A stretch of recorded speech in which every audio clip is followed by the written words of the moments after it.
Hello, thermal engineering. In this laws of thermodynamics, objectives of this lesson, laws of thermodynamics. On completion of this lesson, you would be able to know thermal equilibrium, zeroth law of thermodynamics, first law of thermodynamics, know corollaries and limitations of first law of thermodynamics, second law of thermodynamics, and solutions for problems on laws of thermodynamics.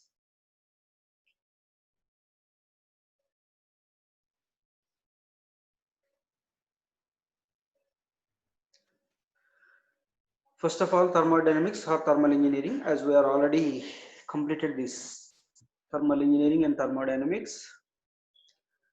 It is a science which deals with the conversion of heat energy into mechanical energy,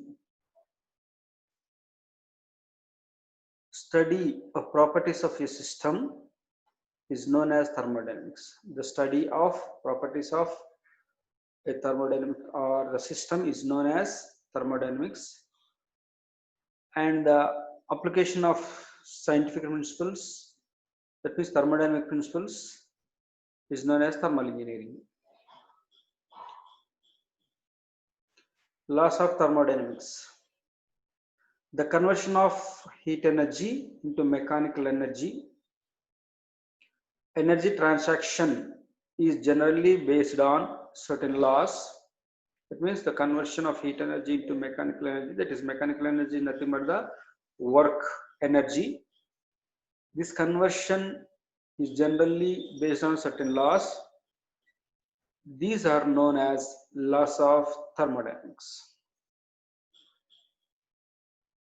The following three laws of thermodynamics are important from the subject point of view. Number one is zeroth law of thermodynamics. Number two, first law of thermodynamics. And number three, second law of thermodynamics. These are the three laws which are important from subject point of view, and these laws are called laws of thermodynamics, and which will help you for the conversion of heat energy into mechanical energy, that is nothing but the work energy. So these laws let us study in this lesson. Before the entering into the laws of thermodynamics, let us have a small definition, that is thermal equilibrium. Thermal equilibrium. So a system of a body is said to be in thermal equilibrium if the properties of the system will not vary by themselves. The system is completely stable. A system of a body is said to be in thermal equilibrium if the properties of the system will not vary by themselves. Here is the explanation. Consider a hot body is brought into contact with the cold body. Then the heat flows from hot body to cold body due to the temperature difference.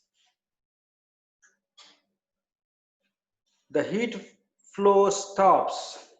That means, as we have seen, if you brought the cold body in contact with the hot body, the heat will flow from hot body to cold body due to the temperature difference between the hot body and the cold body. And this flow of heat from hot body to cold body will stop when the two bodies, that means cold body as well as hot body, becomes the same temperature. So the heat flow stops when the two bodies reach the same temperature. bodies are then said to be in thermal equilibrium. Right? So that is the idea of thermal. That means the temperature of two bodies are same generally in thermal equilibrium. Now, zeroth law of thermodynamics. Zeroth law of thermodynamics. Here in this case, zeroth law statement: if two bodies are separately in thermal equilibrium with a third body, then the two bodies are in thermal equilibrium with each other. Once again, let us see this statement of zeroth law. If two bodies separately in thermal equilibrium with a third body, then the two bodies are in thermal equilibrium with each other. Let us see the explanation of this zeroth law of thermodynamics. So suppose these are the three bodies A, B, C. A, B, C are three different bodies. A is in thermal equilibrium with C. That means this A body is in thermal equilibrium with C. That means the temperatures of this A body and C is same, and B is in thermal equilibrium with C. That means the B is also in thermal equilibrium with C. That means the temperature of these two B and C are same. Then these two bodies, as A is in thermal equilibrium with C and B is also in thermal equilibrium with C, then A and B are also in thermal equilibrium with each other. A and B are also in thermal equilibrium with each other. That is the zeroth law of thermodynamics.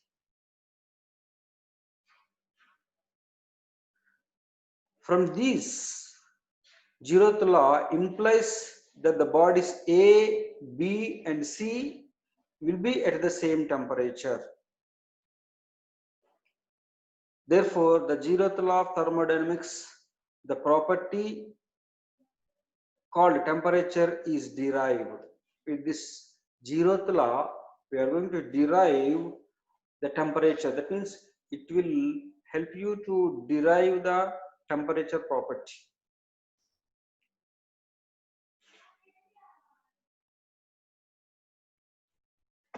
So here 1 and 2 are equal temperatures. Say this is a thermometer, this is body 1 and this is body 2. If the thermometer as well as the first body are at the same temperature, that means they are in thermal equilibrium with each other. And similarly, the second body, that means thermometer and this body, third body, are in thermal equilibrium with each other. That means temperature of this one, number 1, and temperature of 2 are same, and temperature of 2 and 3 are also same.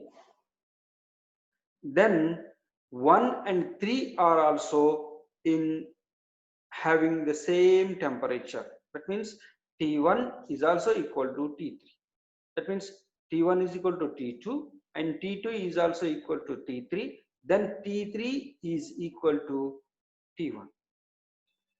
So this is the idea of zeroth law of thermodynamics. The limitations of zeroth law of thermodynamics. The limitations of zeroth law of thermodynamics. It is applicable only for thermal equilibrium. It is applicable for only if the bodies are in thermal equilibrium. And it is not applicable for other kinds of equilibrium like mechanical equilibrium or some other thermodynamic equilibrium, etc. Generally, thermodynamic equilibrium consists of both thermal equilibrium, chemical equilibrium, and mechanical equilibrium. And this law is applicable for the bodies which are in thermal equilibrium only, but not applicable for mechanical equilibrium and chemical equilibrium also. So that is the limitation. Now let us see the first law. So once again, you must remember the zeroth law is if the two bodies are separately in equilibrium with the third body, then they are also in equilibrium with each other. That is the idea. And this zeroth law derives a property of a system called temperature. And here this zeroth law is applicable for only if the bodies are in thermal equilibrium, but it is not applicable for if the bodies are in chemical equilibrium or if the bodies are in mechanical equilibrium. So that is all about simple about zeroth law of thermodynamics. Next is first law of thermodynamics. First law of thermodynamics.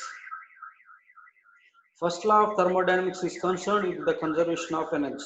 Just like law of conservation of energy. So let us see this. Energy can neither be created nor destroyed, but it can be transferred from one form to another form. This is the generally law of thermodynamics. Sorry, this is the law of conservation of energy. That means energy can neither be created nor destroyed. We can't able to create the energy, we can't able to destroy the energy, but we can only transform from one form to the another form. This is simply the law of conservation of energy, and the total energy of a system in all its forms remains constant. In any system, the total energy of a system in all its forms, but it may be any type of energy, remains constant. It may be heat energy, or it may be work energy, or it may be internal energy, or it may be kinetic energy, or it may be potential energy, or it may be any other form. But if the total energy of the system is there in any form, all the forms remains constant, right? Next is first law of thermodynamics may be stated in two ways. Number one statement is heat and work are mutually convertible. First statement is heat can be converted into work and work can be converted into heat. So here in this case, this is one statement. According to this law, when a closed system undergoes a thermodynamic cycle, when a closed system undergoes a thermodynamic cycle,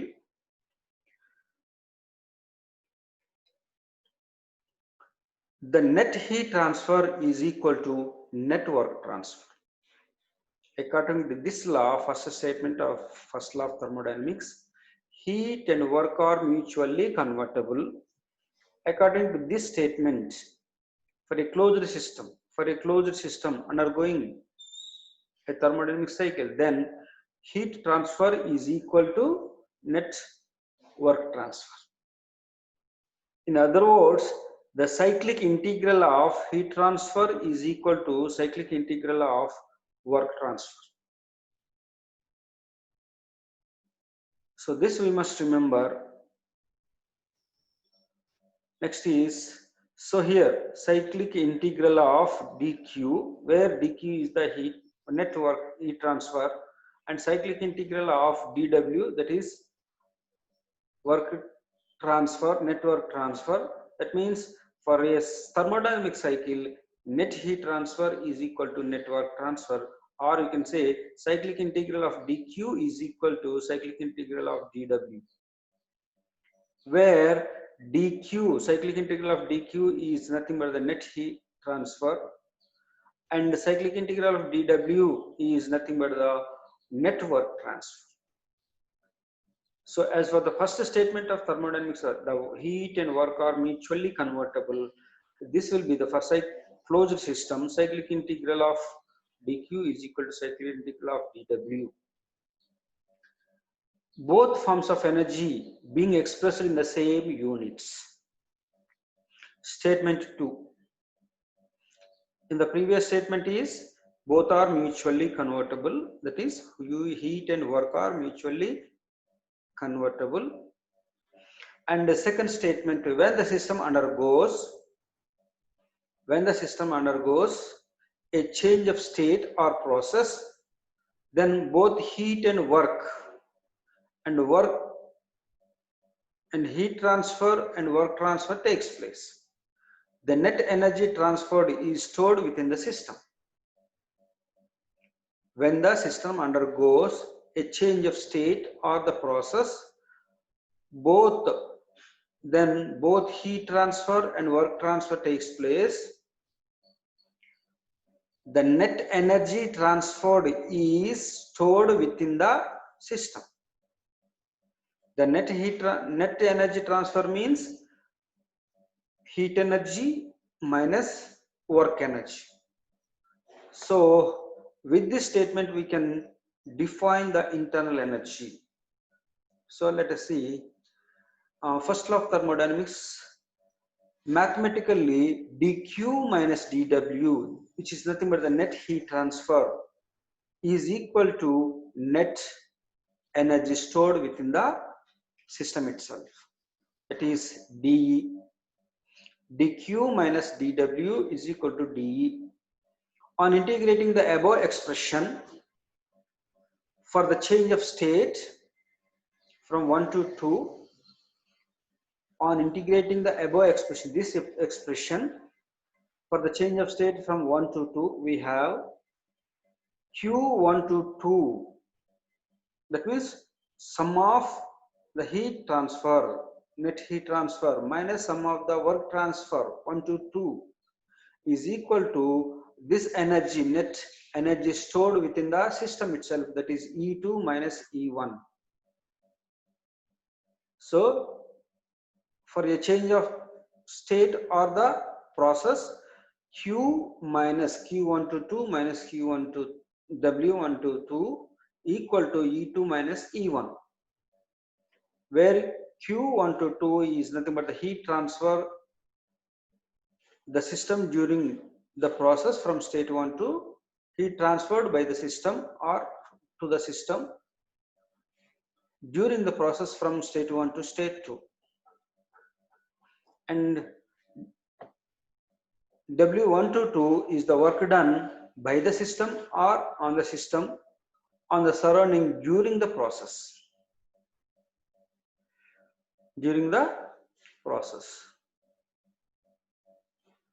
And now the above equation may be written as E1 is equal to initial total energy of the system. Initial total energy of the system, E1 is equal to potential energy 1 plus kinetic energy 1 plus internal energy 1. This is the E1 is equal to total initial total energy of the system. That means total energy will be equal to potential energy, kinetic energy and internal energy at initial state. And similarly, E2 is the final total energy of the system. Final total energy of the system, which is also equal to E2 is equal to PE2, that is potential energy 2 plus kinetic energy 2 plus internal energy 2. So then Q1 to 2 minus QW1 to 2 is equal to final total energy minus initial total energy. Final total energy minus initial total energy. This will be the formula, but we must remember. So when there is no change in potential energy and kinetic energy of the system, that means for a closed system, because of there is no transfer of matter in closed system, only energy transfer taking place. If there is no change in the potential energy and kinetic energy of the system, that is in closed system, Q1 to 2 minus W1 to 2 is equal to U2 minus U1. That is Q1 to 2 is equal to change in internal energy plus work energy, net work energy. This is the formula that we must remember.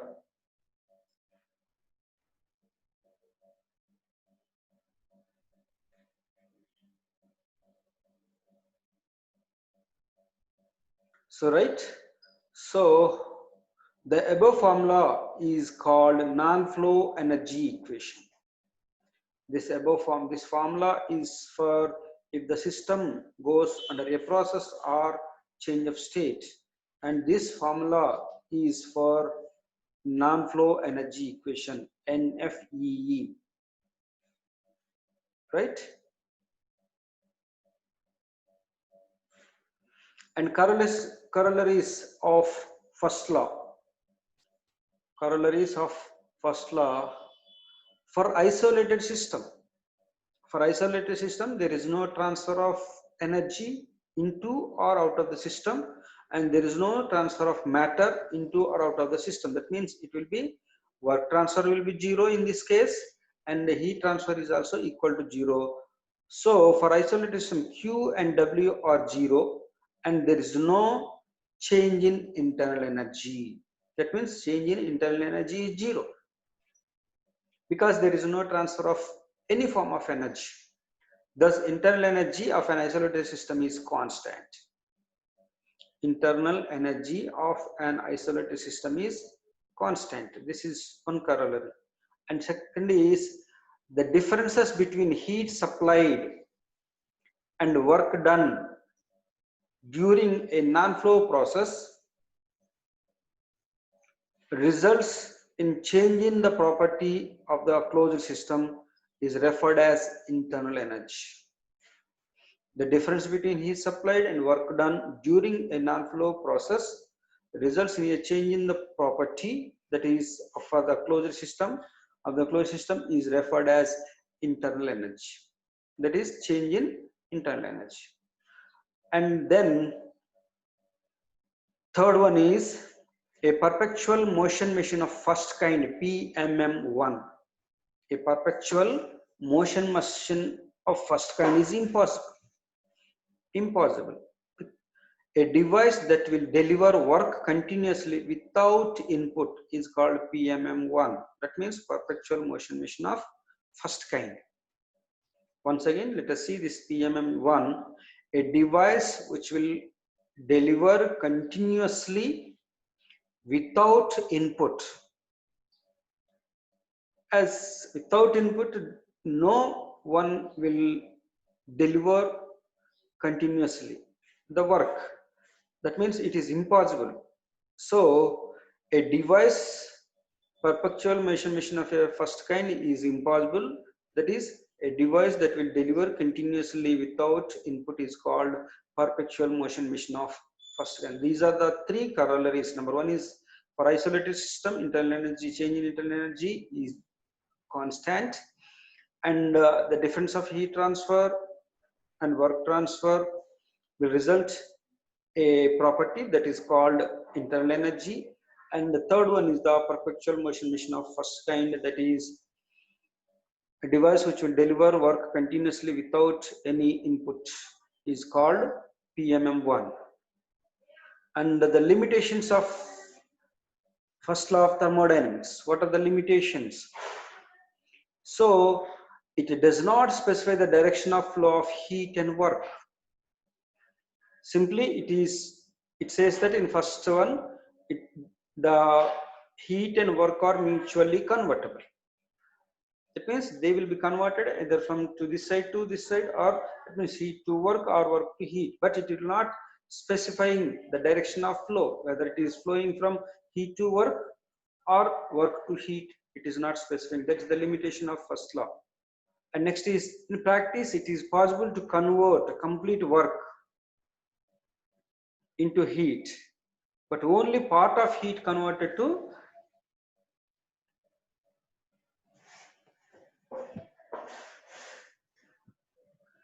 so in practice it is impossible to convert complete work into heat, but only a part of heat can be converted into work. Not fully means that the heat energy and work are not fully mutually convertible. That is the second limitation. And third one is, it does not help us to predict whether the system will or will not undergo a change. Simply it is saying that mutually convertible, heat and work are mutually convertible, but it is not predicting whether the system will undergo or will not go a change. It simply states that during a process, heat and work are mutually convertible if system undergoes change of state. Right? This is that means one is it does not specifying the direction of flow of heat and work. Number two is, it is not specifying whether the heat and work are mutually convertible. It is saying, but how much quantity it is transferred, either the work is fully converted into heat or heat is converted into fully, but it is not, there is no specification. And also it is not specifying or predicting whether the system undergoes a change or not, but only it is saying that mutually convertible. So these are the three limitations of laws of thermodynamics. These are the three limitations for laws of thermodynamics. So now let us see, as in the previous first law of thermodynamics, there are the two statements, and another thing is we derived some limitations and corollaries, and also some limitations of first law of thermodynamics. Second law of thermodynamics.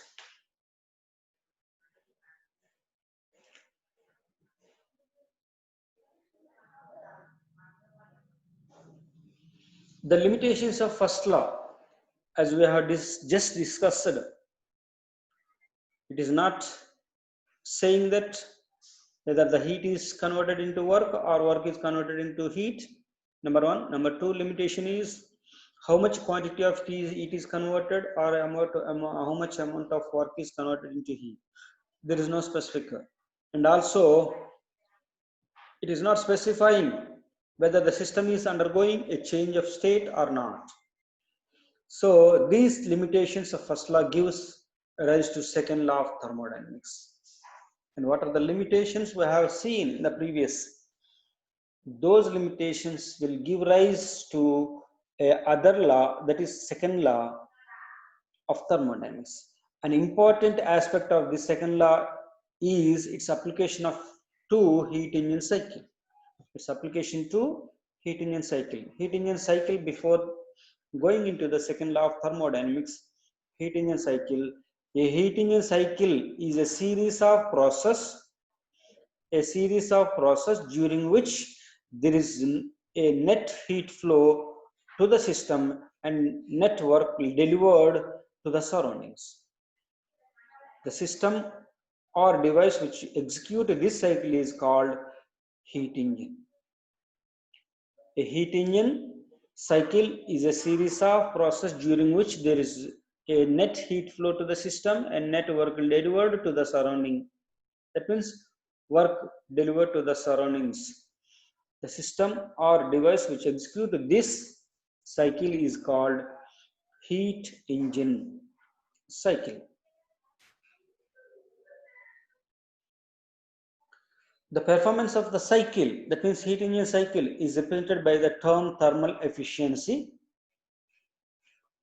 and may be expressed by the equation, that is thermal efficiency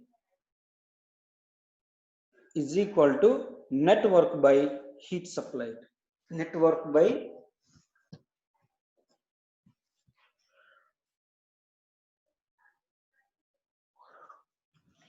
heat supplied. So heat supplied minus heat rejected by heat supplied. So you please correct this one. Heat supplied minus heat rejected by heat supplied. So Q1 is the heat supplied and Q2 will be the heat rejected by Q1. So this where Q1 is equal to heat supplied and Q2 is equal to heat rejected. This is another term, thermal efficiency, we define with this. And statements of second law of thermodynamics. The second law of thermodynamics may be stated in many ways, but the most common statements of second law of thermodynamics are Kelvin-Planck statement and Clausius statement. These are the two statements we are going to see. One is the Kelvin-Planck statement and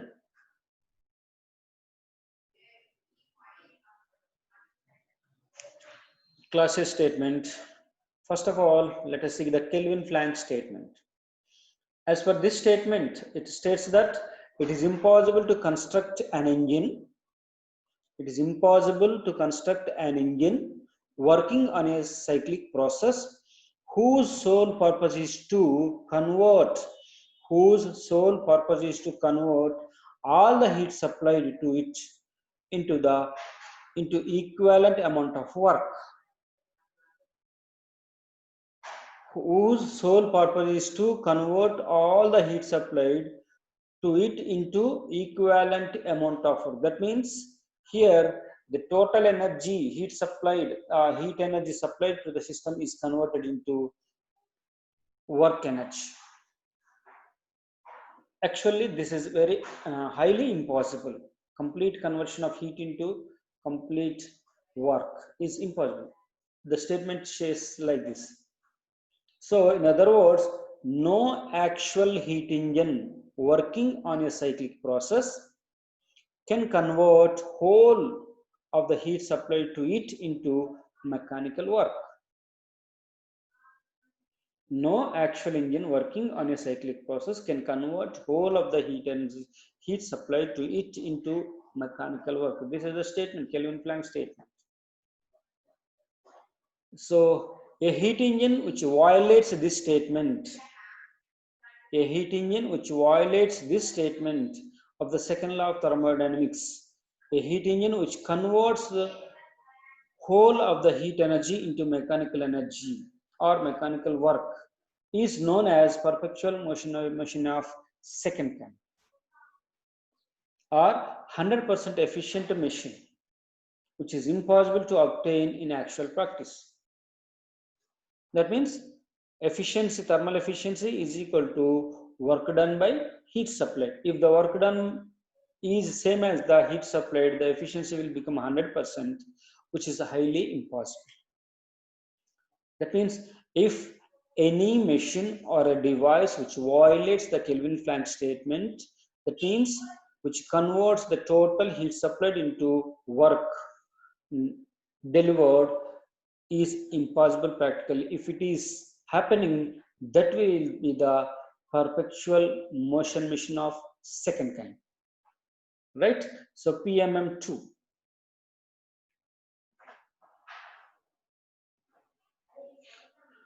Figure shows the representation of Kelvin-Planck statement here in this. This is the source which is supplying the heat at temperature 1 to the heat engine, which is working in a cyclic process, is completely converting this heat supplied into work. As per this statement, device violating Kelvin-Planck statement, this is the perpetual motion machine of first kind. If it is transferring the entire heat supplied into work, that means work is equal to heat supplied. This will be the perpetual motion machine of second kind, which is violating the Kelvin-Planck statement, because it is impossible for complete conversion of heat energy into work energy, right?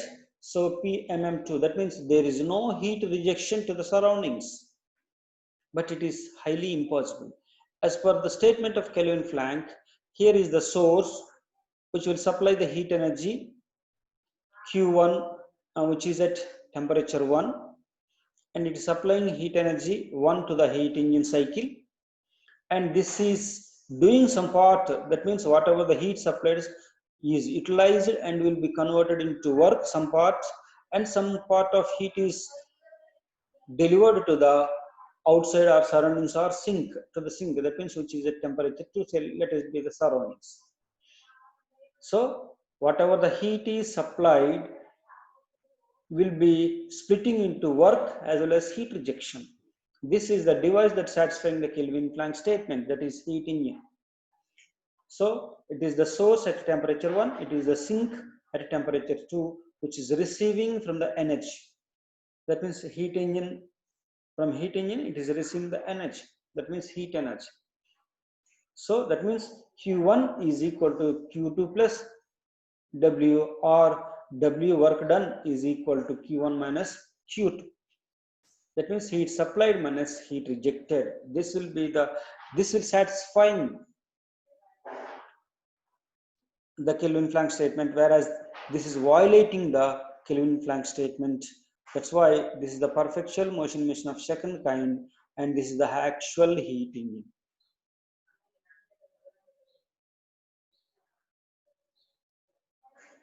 Now class S statement. First one is the Kelvin-Planck statement.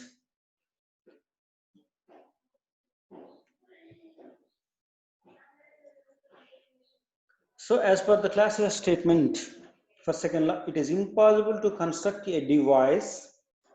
It is impossible to construct a device that operates in a cycle whose sole effect is the transfer of heat from a body at lower temperature to a body at a higher temperature.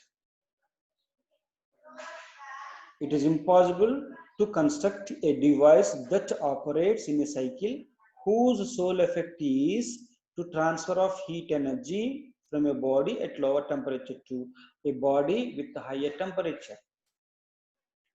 Another form of class statement states that heat engine can't flow from a body at low temperature to another body at higher temperature without the aid of external energy. This is the class S statement. Let us see the class S statement. The device in figure 3 violates the class S statement because of no heat input is supplied to this device to transfer heat from cold body to hot body. And in the figure 4 does not violate the class S statement since work is required to transfer heat from low temperature body to high temperature body. This device is called heat pump or refrigerator. So here is the violation of class S statement. Here is the satisfying the class S statement. Let us see. This is the body which is at low temperature, that is T2, and this is the body which is at high temperature T1, and this is the heat engine, and it is without receiving any energy from outside. It is removing the temperature from low temperature body and transferring the heat to the high temperature body without receiving any external help.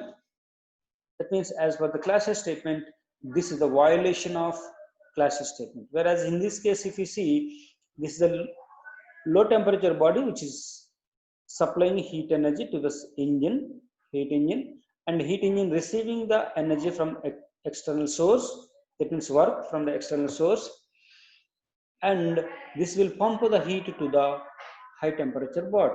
This is satisfying the class S statement, and this may be either the heat pump or it may be refrigerator. That means heat from low body to pumping to the high temperature body by using external work. This is satisfying class S statement, but this is not satisfying the class S statement. So there is no difference between the cycle of operation of heat pump and refrigerator and achieve the same overall objective, but the basic purpose of each is quite different. The refrigerator is used to maintain low temperature and is used for cooling. That is refrigerator. And whereas the heat pump is used to maintain high temperature and is used for heating purpose. Winter air conditioning. So now the performance of heat pump or refrigerator is measured in terms of coefficient of performance, COP, and COP is equal to required effect. If it is the refrigerator, it is cold effect. If it is the heat pump, it is the hot effect. So required effect by work supplied. So COP of heat pump is equal to Q1 by W, whereas for refrigerator, COP of refrigerator Q2 by W, whereas efficiency of heat engine is work done by heat supply, where Q1 is equal to heat added, Q2 is equal to heat removed. In refrigerator, heat is removed, whereas in heat pump, heat is supplied. So work is equal to Q1 minus Q2. That means heat added minus heat removed. So this is all about generally the COP of a refrigerator or heat pump is always more than 1, whereas the efficiency of the heat engine is always less than 1, right? This is all about zeroth law of thermodynamics and the first law of thermodynamics and second law of thermodynamics. Now let us have a small problem on this lesson. A closed system undergoes a process change in which 2 kilojoules of heat energy is supplied to the system. Find the change in internal energy under the following conditions. Say 0. Number A, 0.5 kilojoules of work is done on the system. Work is done on the system means negative. And 0.75 kilojoules of work is done by the system, which is the positive. So this is the heat supplied Q, and this is the work, negative work, and this is the positive work. So energy supplied Q is equal to 2 kilojoules. So case 1, that means 1 work done on the system is the negative W, which is minus 0.5 kilojoules. So Q122 is equal to U2 minus U1 plus W122, and then 2 is heat supplied, this is 2, and U2 minus U1, this is 0.5 is negative sign for W due to work done on the system. Then change in internal energy U2 minus U1 is equal to 2.5 kilojoules is the right answer, is the answer. Next is case 2, work done by the system, that is positive. So Q122 is equal to U2 minus U1 plus W122. Then 2 is equal to U2 minus U1 plus 0.74 because it is positive because work done by the system. So thereby U2 minus U1 is equal to 1.25 kilojoules is the right answer for this problem. Now let us see the problem 2. A system executes a cyclic process during which there are 4 transfers, namely Q1 is equal to 20 kilojoules, Q2 is equal to minus 4 kilojoules, Q3 is equal to 15 kilojoules, and Q4 is equal to 4 kilojoules.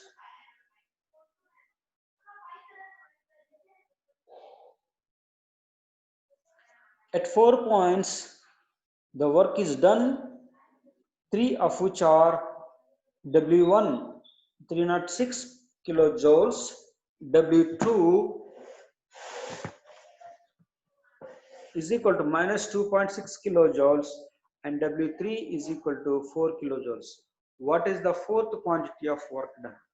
State whether work is done by the system or on the system. So as per the First law of thermodynamics, heat and work are mutually convertible, and that is cyclic integral of heat transfer, net heat transfer is equal to cyclic integral of net work transfer as for cyclic process. So integral of q dq is equal to cyclic integral of dw. That means net heat transfer sigma q is equal to sigma w, and q1 plus q2 plus q3 plus q4 is equal to w1 plus w2 plus w3 plus w4. If you substitute all the values, 20 minus 4 plus 15 plus 4 is equal to 306, minus 2.6 plus 4 plus w, then you will get w is equal to minus 272.4 kilojoules. That is negative work done. That is work done on the system. So as w is negative, work is done on the system. This is the problem for cyclic process. Next is problem number 3. A heat engine is supplied with 6,960 kilojoules per minute of heat and develops an output of 50 kilowatts. Find out the thermal efficiency and also heat rejected. Here Q1 is given to you and net work output, that is power in 50 kilowatts, that is kilojoules per second. So given data is heat supplied Qs is equal to 6960 kilojoules per minute, whereas 116 kilojoules per second, and then work done is equal to 50 kilowatt, that is 50 kilojoules per second. So thermal efficiency is equal to work done by heat supplied, that means equal to W by Qs. That is efficiency eta is equal to work done by heat supplied Qs, that is 50 by 116 into 100 is equal to 0.4310, that is 43.10%. And now also substitute this. So efficiency eta is equal to Qs minus Qr, that means heat supplied minus heat rejected by heat supplied, where Q rejected is equal to heat rejected. 0.4310 is equal to 116 minus Qr by 116. You will get heat rejected is equal to 66 kilojoule per second. This is the next problem on heat engine cycle. So with this we completed the 3 laws of, that is zeroth law, first law and second law of thermodynamics, as well as the different statements we completed, and also we completed some of the solved problems.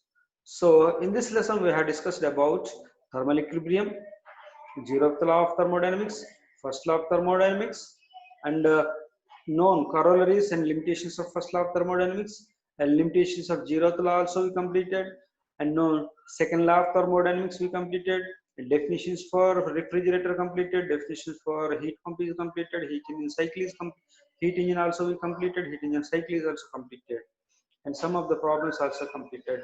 Let us have a small quiz on this. That is, if the flow of heat between two bodies is stopped, the two bodies are in thermal equilibrium. Heat and dash are mutually convertible. Simply you can say work, and heat and work are mutually convertible. Thermal equilibrium is reached when the temperature of the two bodies is dash same. The COP of either refrigerator or the heat pump is less than 1, greater than 1, equal to 1, or any value. Actually always it is greater than 1. Heat pump is used for heating purpose, cooling purpose, both, and none of the above. It is for heating purpose. PM1 efficiency 0, 100%, infinity, none of the above, 100%.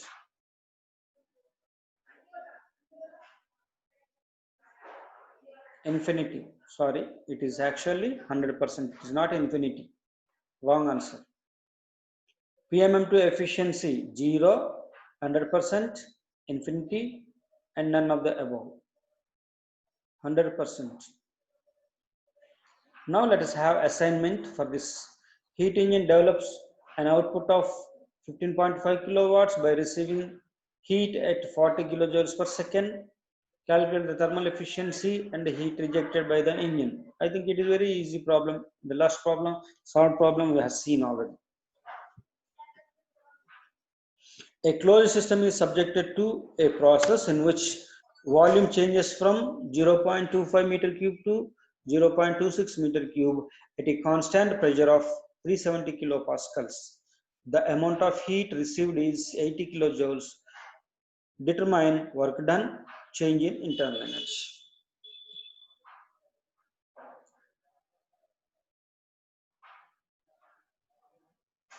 And work done is equal to P into V2 minus V1. Then you will get work done, and already heat transferred is given for us. Thereby work done is there, heat received, heat supplied is also there. Then you will get internal and change in internal energy without any difficulties. Thank you for patient hearing of this lesson.